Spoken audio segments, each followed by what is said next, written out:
どうも皆さんこんばんは、夏目さんちのげんです。72度の角度でスピンしながら回覧板を各ご家庭にお届けするさやです。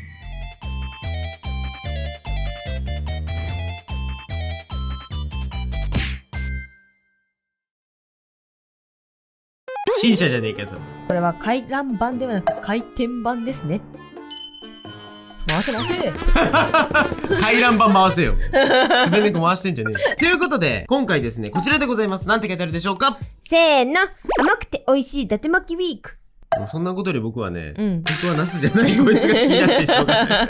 まあ、ということで今回、こちらです。ワンモンス。1ヶ月。1ヶ月あったら何ができるって歌あったよね。ないよ、45秒で。そんな短いの？いや45秒じゃ何もできないんですけど、1ヶ月あったら何かできるんですよ。できます。はい。ということで今回やっていく企画はこちら。ディドン。気合十分。1ヶ月間1日1ページリレー漫画対決。チュルチュルするぞ。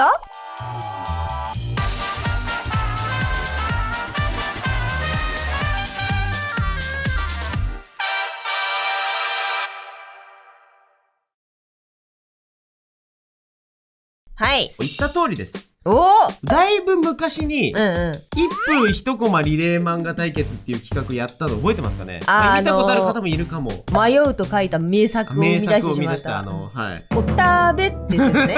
これですね。あと、パパ寝てるのやつね。あれね、懐かしい。クソほど2年前ですか？いや、3年前ぐらいかもしれない。やば。生まれたての子が保育園に入れるよね。恐ろしいわ。すごいよ。はい。そんな時にやった1分1コマリレー漫画対決ってやったんだけど、まあ、ろくなもんは作れんと。いや、そうだよ。言ってしまえば。って感じから。まあ、ある程度、まとめてみたい。いや、そうね。そんな気持ち。で、そして1ヶ月あれば、はい。なんかできんじゃないかなという希望を持ってる。ただ、別にこの撮影だけにずっと取り掛かれるわけじゃないので、はい。ごめんなさい、タイトルでは、1日1ページリレー漫画って言ったんで、はい。そのまま行くと30ページ前後いける話になるんですけど、交互にやっていくのと、お互いのスケジュールの兼ね合いもあるので、はい。1日1ページいけたらいいな交換リレー漫画対決ということで。夏目さんちあるあるふわふわな単語大好きっていうね。いや、まあだから、どっちかというと、この間のこれですね、1週間交換絵日記。あれの漫画版と言ってもいいかもしれないですね。いや、そうですね。しかもですよ、漫画ってなるとやっぱストーリーが必要になるわけだから。だけど、何の打ち合わせもしないで、漫画を描き始めて、で、軌道修正する人もおらず、着地できるのか。そう、どんな着地をするのかと。そう。どうすんの、さやさんが1ページ目、アリさんだよとか言って書いてたら。次のシーンでそのアリさんが人類を捕食することを考えてるかもしれない。そういう展開が始まるかもしれない。っていうのを、楽しみ企画です。いや、そうですね。もうどこに行っちゃうかわからないけど。どこに行っちゃうし、まとまるかもわかんないけど。みんな東京に向かうつもりが気づいたらニューヨークにいたぐらいで、なんかもうどこ行っちゃうかわからないストーリー、お見せしようと思います。ニューヨークで住むと思うな。いや、わかんない。火星とかかもしれない。まず。まず行ってきまーすってね。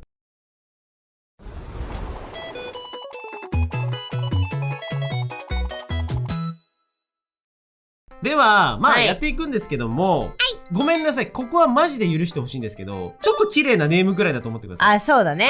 じゃないとね、無理です。心折れちゃいそうなんで。はい。ただちょっとストーリーと雰囲気が伝わるぐらいはちゃんと絵を描いて、いきながらということではありますが、もしかしたら万に一つの可能性で、奇跡が起きて、涙誘う。神漫画が生まれることはないと思うんだけど。いいんですか？ここにいるのは、生粋のしっちゃかめっちゃかですよ。なんだ、しっちゃかめっちゃか。テーマはどうします？テーマとかいる？いらない。いらないの？もしじゃあ1ページ目担当の人が、俺はどこにでもいる普通の高校生だみたいな始まり方したら、こう学園ものになるわけじゃん。でも2ページ目で、俺は学校に行っていたはずがみたいなもできるから。まあどういうつながり方もできるわけで。いや、そうよ。一応意識していくことは、先が気になる漫画を描いてみましょうという。大事だよね。次のページ読みたくしなきゃいけないわけだ。なんかこう箱を開けて、これはみたいな感じで終わるみたいなことでしょ。で、書いていく時のルールなんですけども、今回はその1ページといっても、漫画でいわゆるペラ1枚というか、それを1ページにしてしまうと、無責任な投げ方ばっかになるんじゃないかなという気がするので、開始の1ページ目だけは1人は1ページで書くんですけど、その次からは、漫画のページ数で言ったら2ページ。見開き1ページ。たいなイメージで、合わせて1ページっていうのをなるべくこうルールとしてやろうかなと思ってます。で、期日来たら問答無用で、ストーリーが、いや、これ俺最後じゃねみたいな。ってなったら、頑張って。もしかしたら魔王の正面にさ、俺たちの戦いはまだまだ続く。絶対そうなる可能性があるのよ。それはこういった企画のそれちょっとお約束みたいなところあるので、もしやばいタイミングだったら、それはどうにか終わらせてください。そうで、なんか前の人終わってんだけどってなったら、じゃあもう作者後書きみたいなの書くから。やめろよ。なんでコミックスみたいになってる。ここまで読んでくださってありがとうございました。10ページぐらいでそういうこと言うんじゃない。じゃあゲイさんがちょっとこの後スケジュール的になんかリンゴ飴作らなきゃいけないみたいなんで、私がちょっとね、デイワンだけ書かせていただく。やめて、早く書けよお前。頑張ってね、仕入れ。仕入れからよし、じゃあ行きまーす。はい、それではまずデイワンさやさん、どんな話から始めていくのか。レッツ無秩序。1日目、1ページ目をね、ちょっと書かせていただこうと思いますよ。ゲンさんのさ、考える話ってすごい壮大なことが多いのよ。もう地球に収まらない、宇宙に旅に出るみたいなことがあるので、でもやっぱりなんかこう身近なところから始めていきたいなというわけで、女の子にしよう。ゲンさん普段さ、セーラー服の女の子描いてるから、私はなんかこう、あえてブレザーの女の子にするとか、序盤にちょっと狂わせていこうかなっていう思いますよね。よし。で、大体ちょっとラフが書けたので、ここからペン入れして皆さんにもっと見やすくしていこうと思われます。やっぱりね、漫画の最初はあれでしょ。もう定番。遅刻ですよ。もうこれを書かずして何を書くという。だってみんな遅刻したことあるもんね。ない？私はね、いつも遅刻ギリギリマンだったからな。担任の先生が教室に来て、よし、朝のホームルーム始めるぞっていうまでがタイムリミットだと勝手に設定していたので、たとえチャイムが鳴っていようと先生が来るまでは OK だと思ってたから、皆さんは絶対に真似しましょうね。さあ、何を書いているでしょう。これ皆さんわからないかもしれないんですけど、これさ、さやさんが今すごい頑張って何も考えないで書いたエビです。びっくりするぐらい下手。こんなに下手に書ける？びっくりした。ちょっと書いといてあげよう。もうわかんないから多分この作画じゃ。ダダン！伊勢エビ。ゲンさんはこの展開をどう調理してくれるのか。びっくりマークはみ出ちゃったしもう。よし、では待ちに待ったセリフタイムですよ。セリフタイム。いやー、遅刻だー。うっかり寝坊してしまったうっかりさん系の女の子からスタートします。でもこのうっかりさん系の女の子はちゃんとこう朝ごはんは食べる主義なので、朝ごはん持ってきたっけってこう確認するわけです。そして中に入っていたのはピチピチの伊勢エビ。この子マホちゃんって名前っぽそうだからマホちゃんにしよう。このどこにでもいる普通の女子高生みたいなこういうことしてる子は大体自分だけはどこにでもいる普通の子だと思ってるけど、とんでもない力を秘めてたりとかするのでっていうゲンさんへの振りです。じゃじゃん。よし、じゃあこれはデイ1ということで、ゲイさんは書ききれなかったさやさんのこの哀れな伊勢エビちゃんを一体どうするのかっていうのと、今日は大事な日なのにまほちゃんにとって何が大事な日だったのかというのをね、ゲイさんに振っていこうと思います。じゃあゲイさんに渡していきます。ということで2日目でございます。じゃあさやさんどんなの書いたのかめちゃくちゃ気になるので、まずは読んでいきたいと思います。こちら。おー、普通に漫画始まってるね。ポンポンポン。じゃあ遅刻だ。朝ごはん持ってきたっけ？あった伊勢エビ。なんなんこの子。やば。私の名前は真帆。どこにでもいる普通の女子高生。今日は大事な日なのに寝坊するなんて。とても下手。これはエビです。信じてください。エビですのよ。はい、なんか多分あれですよね。絵がね、ざっくりしてるから補足を書いてるんだけど、9時に起きて、真帆ちゃんは寝坊してしまったみたいなんだけど、どこにでもいる普通の女子高生は伊勢エビなんて持ってかねえのよっていうツッコミはしちゃいけないんでしょうね、これには。何この1ページ目。伊勢エビを受けて、何を書けるかっていう話ですよね。こうめくって、じゃあ次ここか。ドンとここのページで何を展開するべきなのかっていう話ですよね。めちゃくちゃむずくないこれ。振りが特殊すぎる。まあ、でもやっぱりこう、二人で書いていくので、さやが書きたいようなキャラクターも入れたらいいんじゃないかなと思って、ちょっと展開考えました。まあ、やっぱこのベタな展開の中になぜ伊勢エビがあるかっていうのをちょっと考えて書いていきたいと思います。伊勢エビめんどくせえな。これやっぱりなんかさ、様式美ってあるじゃないですか。これなんで食パンなんでしょうねって思うんだけど、書くの楽ですよね、やっぱね。伊勢エビってどんな顔してんの？書いたことないよ、伊勢エビなんて。はい。まあ、なんかちょっとね、今ね、全体的に書いてってるんですけども、さやさんのなんかテンプレからちょっと逸脱した展開から、どうなっちゃうのっていう感じにするために、次のさやさんにもうぶん投げたいと思います。まあ、ぶん投げたいけども、ちょっと一応なんか雰囲気は作っておきたいなということで、できるだけさやが思ってない展開にしていきたいよね。そうしていくことによってなんか思いもよらないなんか奇跡が起きるかもしれないじゃないですか。どんなジャンルになるのか僕も分かってないので、ちょっと楽しみですね、これは。はい。さあ、ということで、はい。どうでしょうか、この、全くもってこう、謎ばかりを残す、まあ、冒頭3ページにしてみました。これは、ほぼほぼさやさんに丸投げと言っても過言ではないんですが、ちょっと世界観だけ足した感じですね。いや、これ楽しいな。なんて無責任なんでしょう、この対決。さやさん、次ぐらいから、なんかこう、ストーリーを描いていってほしいところですが、それでは、4ページ目、5ページ目、さやさんに託していきたいと思います。それでは、デイ3日目よしじゃあ、ゲンさんが、果たしてどんな漫画を続きで書いたのか。ダン大事な日、橋場真帆。橋場真帆って言うんや、真帆ちゃん。橋場真帆はそう思っている。私は普通の女子高生。橋場真帆はそう思っている。めっちゃゲンさんみたいな始まり方した。この伊勢海老は朝ごはん。橋場真帆はそう思っていない。どういうこと？やべえやつ。でもエルデンリングにいるでしょ、お前。エビなんか好きにならなきゃよかった。私のバカっつって。でも絶対変身するやん、これだって。この伊勢海老は朝ごはんじゃないんだよ。この伊勢海老をこうバリーってこうかじることによってね、何かが変わるんですよ。だからどうやらイケメンっぽい匂いがするのがいますね。なんか次のコマで4個出してもいいんだけど、このパーツがなんだかわからないな。なんだこのとんがりコーンみたいなものは。さすがのゲンさんですね。なんかおしゃれな始まり方しました。はい、終わり。むずすぎる。やばい。20年分ぐらい頭使った。もうこのままゲンさんに投げます。この2人が何かやるんでしょうみたいな話になったのではないでしょうか。あとはもうゲンさんに丸投げ。それでは次の日に行ってきます。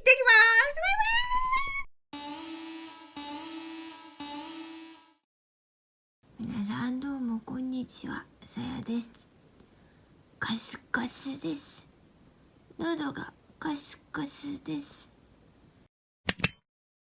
はい、というわけで1、2、3、4 Day 4 3を担当したのがさやさんなんですけれども、なんと聞いていただきたいのが、この Day 3からこの4の間、ゲンさんとさやさんちょっとコロナ感染をしてしまいましてそっからなんかこう1週間ぐらい寝込んでしまいまして、あと1ヶ月という期間の間でもうあとちょっとしかないんですよ。ちょっとしかない、納豆についてるからしぐらいしかないんですよ。もうだからもう書けるときに書いていかないと、こういう漫画どうする？だって伊勢海老になっただけだからね、今。ちょっとね、ゲンさんが今ちょっと別のお仕事してるので、僭越ながらさやさんが連続でちょっとやらせていただくこととなりました。っていうわけで、まあでもね、こんな怪物を出してくるっていう無茶ぶりをされたわけですよ、私は。で、私は私でね、この伊勢海老になっちゃったっていう無茶ぶりをしたんですけど、なんとびっくり自分にブーメランのごとく刺さってしまいまして、帰ってくるとはね。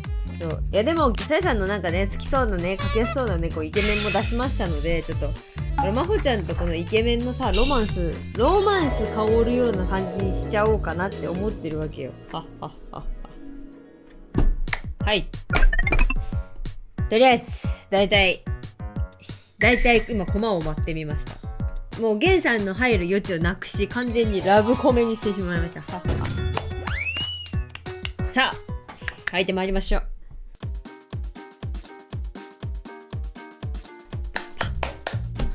はい、というわけでね、さっきも言いましたけど3と4の間に時間が経ってしまったので、こいつのキャラがだいぶ変わりました。というわけで、はい、これはねちょっともうゲンさんにボイス付きで読んでもらいたいなって思ってるんですよ。もうこの辺とかね、ちょっともうこのセリフをちょっとふざけさせたのでだからゲンさんにはもうこれをもうぜひノリノリで読んでいただきたいということで、ここに書いとこう。米印、セリフをすべて音読すること。よし、オッケーね、これでね、じゃあもうゲンさんがもう超ノリノリでここのページを読んでくれるに違いないので、Day3 そして Day4 ゲンさんに託していこうと思います。それではいってらっしゃい。Day5 さあ、ということで、デイ5なんですけれども、さやも多分言ってたかと思うんだけど、コロナで貴重な1ヶ月のうちの約10日ほどロスしました。まあやっていきましょう。そうだね、魔法。エビはちょっとあれだよね。さやこいつの扱いにすごい迷っちゃったんだろうなって感じすごいんだけど。匂うし、硬いし、虫っぽいし、でもきっとそういうもんなんだよね。ね、魔法。もう、最悪エビ今日も僕に普通の女子高生を教えてよって言ってますけど、さやさん好きそうな子書いていいよっていう気持ちでここに書いたんだけどさ、本当にさやさん好きそうな人書いてきたで、この次もさやがやってくれたってことね。セリフをすべて音読すること。なんでもうほんと最悪。言うてもう慣れたけど。おはやっぴーまほりん。急に現れないでよ。どう JK 的 JK 感いい加減この服飛び散るのどうにかしてよ。ちゃんとエビ仕様だよ。今週もうちと JK ライフ楽しもう。会話せえよ。なんかいる。あれは先輩。先輩待ってください。何これ。今日もうちと JK ライフ楽しもう。この子は男女とか特にないんかな。もう自分で書いた時は男のつもりで書いてたんだけど、男が女がわからないってやつじゃん。いやでも天使っぽいこの少年はなんか思った通りの感じでね、ふわふわしてるんですけど、普通の女子高生を教えてよって言うから契約系なんだね、きっと。ちょっとここらで一回さ、この意味わからんエビについて整理したくない？ここ放置するとなんかこの後どうにかなっていくかわかんないから、ちょっと一回時間を飛ばしましょうか。はい。さあ、ということで、こちら、約1時間ですね。ちょっと一旦ここではね、先輩を出さずに、こちらですよ。もう学校のお昼ですね、おそらくこれ。で、さらにここから最後の引きのところにまた、このバサッと。誰か来たんでしょうかね。それはさやさんに委ねていきたいと思います。とにかく僕は、なんか何気ないこの女子高生の会話みたいな、そんな日常が書きたかっただけです。ちょっと趣味出しました。はい。では、次さやさんに行きたいと思います。どうぞ。はい、デイ6でございます。ゲイさんのデイ5はこちら。ドドン。先輩おらんやんけ。まあ最悪。朝からエビ臭いし、先輩にはがっつり見られるし、何が普通の JK よ。出てきた。中指で親友ですね、これは。他の子たちはちゃんと女の子っぽいのに。過去編。君たちの未来に関わる大事なアンケートだ。正直に書けよう。何このアンケート。エビ一択でしょ。エビ一択なのすげえな。世界一美味しいじゃないあの時の私を海に沈めたい。エビなだけにうっさい。かわいい。もうイチゴって書いておけばよかった。マヌシンでイチゴになるのもなかなかシュールですね。バサッ。これはまたね、振りですね。はい。あいつを出せばいいんでしょう。というわけで、デイ6書いてまいりましょう。よしできました。この話が一体どうやって着地するのかもう全くわからねえけど、俺はもう世界を滅ぼすよ。果たしてマホリンではなくゲンさんはこの世界を救えるんでしょうか。それではデイ7へいってらっしゃい。はい。ということで、デイ7、7日目ですかね。6日目のさやが何を書いたかまずは見ていきましょう。やっぱり、ちゃんと受けてくれた。また来たの。やん、天使超おひさじゃん。ゆかぴる覚えててくれて嬉しい。いいね。ちょっとあれなんだ。天使って知ってるし、やっぱ事情知ってるんだね、ちゃんとね。ここめっちゃいいね、この感じ。マホリンに話があってさ。はい。マホリンいつも世界を守ってくれてありがとうね。とっても急なんだけど、もうお仕事しなくてよくなりそうなんだ。明日世界滅ぶみたい。やったな。終わらせに来てますね。マジ。その反応すごく JK っぽい。マジだよ、マジ。明日の日没には地球はないんじゃないかな。ちょっと地球がなくなる。どういうことよ。俺だって言いてよ。どういうことよで投げやがったのちゃんと投げられた。でもいいな。すごい急展開ですけど。きっとあれなんでしょうね。ちゃんと漫画にするなら、ここからこの間にね、1エピソードというかね、1トラブル挟んでおけばなんか、もうここが最後に行く展開みたいな感じになりそうですけど。いきますか。さあ、ということで、デイ7完成しました。てかもう勢いで突っ走ったんですが、マホリンもよーく知ってるよね。感情物質、メンタルピー。人々が意味嫌う存在、つまり負のメンタルピーが具現化して暴れ出した。ピーマン、ゴキブリ、元彼、数学の宿題。みんなが嫌いなもの、食べ物に限らず全てが、どうやらこの世界では具現化したみたいです。ある科学者は言った。嫌いなものには好きなもの。正のメンタルピーで真っ向から受け止めましょう。でももういいんだ、魔法。意味わかんない。言われた通り毎日戦ってきたじゃん。エビまみれで。ねえ、二人ともお取り込み中悪いんだけど、あれ何？さあ、世界を滅ぼす理由となるのは何なのか。さやさんに世界が滅亡という無茶ぶりをされたので、世界のちょっと仕組みに触れつつも、滅ぼす原因はさやさんご自身で考えてください。よろしくお願いします。はい、じゃあ、デイ 8?8 日目、なりけり。あ、そうそう。世界滅ぼしちゃったんだ、私、うっかり。手癖で滅んじゃって。ちょっと地球がなくなるってどういうことよという振り方をしたわけで、どうぞ。うわー、すごい。ゲイさんっぽい。めっちゃ。あいつこんなのを地下で考えたのか。というわけで、ゲイさんに、あれは何って言われたので、ゆかぴるが指をさしたその先にあるものだというわけで、やりましょう。はい、終わり。ついにデイ9か。もうお仕事しなくてよくなりそうなんだ。明日世界滅ぶみたい。あれ、何？先輩のことが好き。正確な先輩よ。またエビを描いてしまいました。さあ、ということで1ヶ月終わりました。終わりました。いや、長かった、ね。長かった。いや、日数で言えば、12ぐらい。一応毎日やったぐらいになるであろう。2ページずつ、ね。2ページずつ、はい、進めたんですが、総ページ数24ページになりました。そこそこ普通に読み切りでは。一人の人間が、しっかり最初から最後まで構成を考えて書いたのであれば、まあまあちゃんと読める作品になるはずなんですのページ数ですが、お互い毎回無茶ぶりのいじめ合ってるっていう。でさ、私たちは夫婦だよ。そんなお互いをいじめるみたいなことするわけないじゃない。お前見なかったのか、毎回俺たちの一番最後の引きのコマを考えた人じゃない人が次を考えるから、いや、そう当然しっちゃかめっちゃかになったはずなんですが、どんな物語になったのかちょっと一緒に振り返っていきますか。パラリラリラリラリ、懐かしいな。もうポンポンポンポンポンポンポンポンポンポンポンポンポンポン、いやー、近くだー、思ったより叫んでた。朝ごはん持ってきたっけ？あったー。伊勢海老。私の名前は真帆。どこにでもいる普通の女子高生。寝坊するなんて。大事な日、橋場真帆はそう思っている。死ぬほどゲンさんが降りかかってくる。やば、もう時間。私は普通の女子高生。街並み。橋場真帆はそう思っている。もう。この伊勢海老は朝ごはん。橋場真帆はそう思っている。やべえ。エビなんか好きにならなきゃよかった。私のバカ。いや、なんでしょうねっていう。さやさんの普通の女子高生かける謎の伊勢海老っていうところからやっちまったよね。やっちまってた。はい。そして、そうだね、真帆。エビはちょっとあれだよね。あれですよ。匂うし、硬いし、虫っぽいし。でもきっとそういうもんなんだよね。ね、真帆。もう。エビ。悪い。最悪。今日も僕に普通の女子高生を教えてよ。このセリフはね、最後まで回収されることはなかったね。何のことだったんでしょう。何だったんでしょうかね。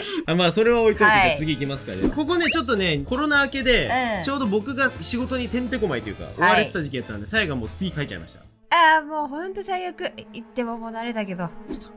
おはやっぴーマホリン。急に現れないでや。どう JK 的 JK 感。いい加減この服飛び散るのどうにかしてよ。ちゃんとエビ仕様だよ。なんじゃ私が若い頃にはな。なんでうるせえや、語るな。今週もうちと JK ライフ楽しもう。会話せよ。ざわざわ。あれは先輩。ゴー。先輩待ってください。ここで問題の先輩が出てくるんですよ。問題の先輩ですよ。これだってもうラブロマンスしか書いてないでしょ。ここからもうね、どういうラブストーリーになるかと思いきや、ロマンスが滴る。滴ってんだ、やだね。もう最悪。これ多分最悪っていうのさ、口癖なんだろうな。口癖なんだと思う。なんか僕はそんな感じしたが、とりあえず言わしといた。朝からエビ臭いし、先輩にはがっつり見られるし、何が普通の JK よ。おう、よしよし、かわいそうなマホリン。エビになってもかわいいかわいい。マホリン言うな。この二人可愛くて、なんか昔からこの子のこと何でも分かってるっぽい親友ポジ大好き。でも真帆も災難だね。他の子たちはちゃんと女の子っぽいのに。君たちの未来、お前が言うの。君たちの未来に関わる大事なアンケートだ。正直にかけよう。何このアンケート。エビ一択でしょ。世界一美味しいじゃない。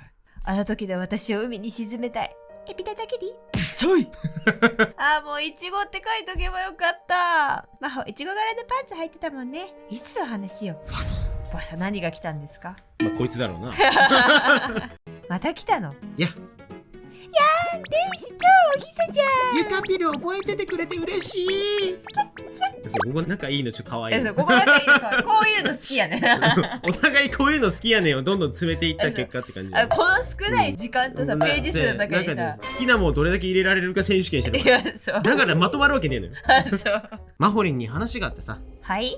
マホリンいつも世界を守ってくれてありがとね。とっても急なんだけどもうお仕事しなくてよくなりそうなんだ。明日世界滅ぶみたい。は？マジ？その反応すごく JK っぽい。マジだよマジ。明日の日没には地球ないんじゃないかな。日没？早っ。ちょっと地球がなくなるってどういうことよ。ここまで来て、はい、次ですよ。そうこれはねもう現武士だよこれいやなんか、はい、いい加減この世界の危機を何か言わんとと思って。そう絞り出した。この世界のルールね。そうマホリンもよく知ってるよね。感情物質、メンタルピー、熱エネルギーみたいな話のやつでさ、エントロピーとかエンタルピーみたいなのがあるんだよ。はい。をもじってみたちょっと。人々が意味嫌う存在、つまり負のメンタルピーが具現化して暴れ出した。ピーマン、ゴキブリ、元彼、数学の宿題、ある科学者たちは言った。そう。あんま好きじゃない。そういろんな人が好きじゃないものたちが具現化して、ヘイトが寄せられやすい。そういろんなとこからヘイトがあるものが具現化された存在たち。ゴキブリの負のメンタルピークソ強えぞ。嫌だよな。嫌いなものには好きなもの。性のメンタルピーで真っ向から受け止めましょう。おー。っていうね理由できっと真帆ちゃんたち戦ってたわけよ。そういうことね。だからエビなんかになっちゃうわけよ。真帆ちゃんはエビがめちゃ好きという気持ちで戦ってたわけね。そういうことなんですよ。でももういいんだ真帆。意味わかんない。言われた通り毎日戦ってきたじゃん。ねえ二人ともお取り込み中悪いんだけどあれ何？ゆかぴるさんが指さしたものとは先輩だここすげえ好きだったなんかこれはね一番いい形でパスを受け取ってくれたの。本当、回収してないもんなんだと思ったら先輩だと思って、先輩だそうと思って巨大化させちゃった急に進撃の巨人し始めたから、どうして先輩が？彼は先輩の負のメンタルピーだからね。先輩の負のメンタルピー？意味嫌う存在が負のメンタルピー。確かに私も苦手な先輩いるわ。そう学校、職場、サークル、どこにでも嫌な先輩はいる。年功序列が根強い日本では先輩も十分負のメンタルピーになり得るんだよ。なんかぽいこと言ってる、これコンセルすごい原産っぽいなと思いながら考えてた。なるほどね。狙ってきたのね。そうそんな先輩は負のメンタルピーだった。みんなの嫌いの気持ちの塊。でもあの時の先輩はガシャ。これきっと先輩が好きな理由が描かれるんだろうなと思ったの、思ったから、真逆言ってやろうと思いましたお前ジャンプなんか読んで楽しい？マス向けの漫画ばっかで俺から言わせると物足りないね。死ぬほど腹立つマス向けの漫画とかクソ嫌なやつ最初は思った。なんだこいつ、ここ1年の教室っすけど。だけど分かってるやつはこれだろ。アフタプーン青年誌刺激的だったドクなんかここら辺でなんか僕なんかねちょっと楽しくなってきちゃって、その真帆ちゃんゴリゴリになんかノリのいいやつにしてやろう先輩は私の知らないことを漫画をたくさん教えてくれた。真帆言いにくいけど結構嫌なやつかも分かってるでも私は真帆こっち来てやばいそうこじらせをたけてギャグバリクソ野郎のギャグバリクソ野郎すごくない？先輩のことが好き。ね、ちょっと空気温めてないで。正確には先輩の聞けよやばい大ピンチですよ。先輩がこっち来てますからね。こいつはもう楽しくて笑ってる。そしてじゃあさやさん、はい、正確には先輩は何が好きなんですか？せーの顔が好きこれはねちょっと予想してた。これはさやさんねそう書くんじゃねえかなと思ってこのパス投げたところある。個人的にはねここが好きや今までの話関係ねえじゃんユカピルブチギレジャンプの話何だったんだよ何だったんだよその回想はマホリン新しいエビだよ。どうこれザリガニの威嚇のポーズなんですけど、ちゃんとこいつエビだったんじゃないの？ザリガニな。違うこれでもロブスター。なるほどね。伊勢エビとロブスターってなんだっけ？ほぼ同じなんだっけ？いや伊勢エビとロブスターはね科目が違うんですよ。伊勢エビは伊勢エビ科なんですけど、ロブスターはなんかまた別のやつで、ちなみにロブスターとオマールエビってフランス語の英語なだけで同じ。まずなんでそのエビについて詳しくなってんのよなんでエビへの造形深めてんのこの話。マホも大きくなった。めっちゃ比較してる。さすがアメリカ産ロブスター、サイズもアメリカンだね。産地由来先輩、私ずっと先輩に言いたかったことがあるんです。今日それを言おうと思って、でこっから先さやさん見てない、こっから先さやさん見てない。はい、そうこのイケメン先輩、はいどうなったか、何を言いたかったか。こちら、ほっぺの絆創膏はダサいと思ってました。容赦なく言った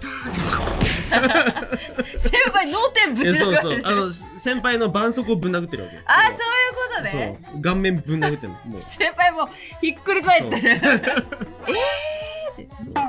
楽しそう、こいつは。すっごい楽しそう。そう先輩を一撃で沈めたわけよ。まほちゃん。エピローグじゃない。どうなったかって？いるじゃん。結論から言うと、世界は滅びなかったんだ。ボロンチョ。街は大惨事だったけど。ボロンチョだからね。マホリンの先輩が好きという正のメンタルピーが負のメンタルピーとの均衡をもたらしたんだ。ああ、そういうことです。そうそうそう先輩の負のメンタルピーの周りからヘイトが集まった具現化された存在のはい負のメンタルピーに対してその存在を好きというマホちゃんでバランスを取ったっていう、めちゃめちゃ可愛い。よかったねっていう、二人とも幸せそうでよかったよ。で、あ、これ腕にこうやってこうそうそう、腕にギュッてしてギュッてしてるんだ。そうこれめっちゃ可愛いね。うん先輩弾いてるけど可愛い。でもちゃんと絆創膏外してる。あ、ほんと。多分つけたらまたぶん殴られるかもしれない。でよかったねっていう。やっぱ変な子だよ。うんやっぱおかしいんちょっと。ちょっとマホちゃんちょっとやっぱおかしな子なの。でもこれそうでエンディングじゃなさそうですよね。そう、ちょっとこれで僕今回2ページだったんだけど、はいさやがさ、ほら連続で書いてくれてたじゃん。あ、そうだね。でたださやは最初が1ページだったから、まあ僕残り1ページさやより少なかったから、はいちょっと2ページ書いちゃいました。あらあら、これさっきのシーンね、あ、はい、スマホで。あら、なんかコメントが寄せられてます。急展開すぎて草。わ、ご都合主義で萎えたわ。厳しい。中身スカスカ。みんな散々だな。やっぱ嫌いなんだ、こういうお話。なんか確かにね、そうこうすごくこう、低評価っていう感低じですね。評価ですよ。でも当たり前じゃないか。だってこの物語それ自体がご都合主義のメンタルピー。うわ、なにこれかっこよ。なにこれ、みんなが嫌いで当然だということで、そういうことですよ。だからはい今回のストーリー、みんな的にはさ、何このむちゃくちゃな話と思ったでしょ、みんなも。いやそうだ今多分見てる方もはい思ったでしょ。なんでエビになるのとかさ。そうそう。全然伏線もさ、うばらまいたやつも回収されてないとこもあるじゃんとかね。そうだよ。こんなことは言わないと思うけど、もしかしたらはい内心こう思ってるかもしれない。でも当たり前なんですよ。だってこのストーリー全部がご都合主義のメンタルピーなんですから。ようやったわ。さすがです。みんなご都合主義展開って嫌いなわけよ。なえるじゃん、やっぱり。ちょっと無理やりなハッピーエンドみたいなね無理やりハッピーエンドみたいな。好きな人あんまりいないと思う。だからみんなの負の感情が、この話を生み出したそういうことじゃあみんなのせいじゃん。そうだよ。このドッジボールみんなのせいじゃん。みんなのせい。引いて。っていう着地でございわあ、ます。すごい、はいさすが源先生。終わったね。ギリ、なんとか。終わった。これはすごい終わらせ方。すべての矛盾をここに集約した。みんなが嫌いだから生まれてしまったというこの物語。源先生、続きを狙いましょう。やめなさい。さあということで書きていきましょう。なんと今回源さんが男の子を書いておりますよ。珍しく嘘お前ら逆じゃねってみんな思ったと思うんですけど、はい。でそして源さんにしては珍しく線画からあるのはなぜかと言いますとですね、はい、言ってってください。いつもはい。女の子描くとき僕ラから描いてるんで。いやもう YouTube 的にちょっと映せないんですよ、ね。いやもうあれですよ。もう YouTube さんがクラウチングスタートどころじゃない。もう、はい、なのでスポーツ界のってやってきてしまいます、ね、なのでちょっと珍しく源さんのゼロから書いてるところっていう、そうですね、はい、男の子はね、はい、珍しくねいやいいですよ書いてますけど、いや源さんの描く男の子めっちゃ好きだから、だからさやさんはなかなか最初で私が選手くん描こうかなと思ったんだけど、やっぱりちょっとここはオファーさせていただきました。オファーされてしまいまして、オファー真帆ちゃんをセーラー服で描く気満々だったんですけど、でもね真帆ちゃんはブルーズいやそうなんですよね。はい、ということで塗り方はいつもと一緒でもうなんか何も決めないで気分で塗っていくっていうやつですね。でもなんか見える、色がかっこいいよね、やっぱ選ぶ色が。後ろになんかこの色を置いときゃどうにかなるみたいななんか雑な思考あるんですけど、いやーかっこいい、ちょっと後ろからこうガーンって光が当たって、怪しげというかね、全然天使じゃないよね、これ絶対天使じゃないだろお前。天使という言葉からさこう得られるこうイメージと反している、でも良い、そこがそう天使くんそういうとこあるから。そしてさやちゃんのまほちゃんという名のエビタイムもういやもうどでかいエビ持ってますからね。もうエビでしょ、エビ描かないとまほちゃんじゃない。まあ間違いないこの漫画においては本当にエビ描かんとどうしようもないからね。そうよう描いたわもうエビなかなかこんなさどでかくエビ描くこともないわ。いやもうでもねなんかねうまい資料とかねなんか、もう図説とかねめっちゃ調べたんだけどちょっと多分もしかしたら足の形とかがね違うかもしれないので有識者の皆さん勘弁いただけたらと。エビの指揮者たちにちょっと怒られるかもしれない。エビの指揮者たちに怒られるかもしれんていうかこれね2人ともめちゃくちゃ時間なくて前日になんか夏休みの宿題ばりに急いで書いてました。急いで書きましたね、なので皆さん今見ている皆さんの前日の夜完成してますこれは。なんとびっくり、そんなこんなでこんな感じ。イエーイ。いやなんか鮮やかなエビですね随分。いいね。美味しそうでしょ。これバリって言ってんだったらまほちゃんやべえよ。これ殻がついてからねいやかっこいい、これはかっこいいですよ。もうなんかちゃんと義務感のように膝かきましたからありがとうございますいやついにここにね出ましたよ。出ましたよ。ご都合主義のメンタルピー1巻2巻好評発売中。してねえのよ最近多いな最近多いわマジで。好評発売してませんこのパターンねいやでも早くちょっと皆さんにいろいろお知らせしたいことがいっぱいあるんですけども、ちなみにご都合主義のメンタルピは出ないですよ。出ないんですか。出ないですけどまほちゃんのエビバリバリ食べる ASMR CD 付きだと思ってたのに。すげえ特典ついてんなマニアック